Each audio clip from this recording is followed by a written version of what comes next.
அவ பாரு exchange பண்ணிக்கிறாளாம்.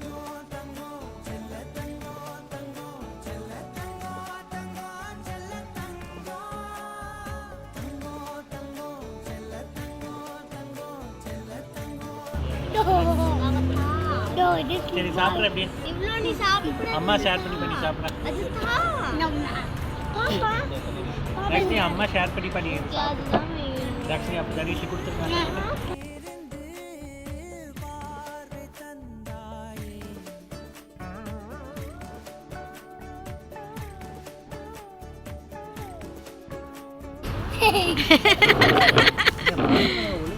Okay okay tissue எடுத்துருங்க.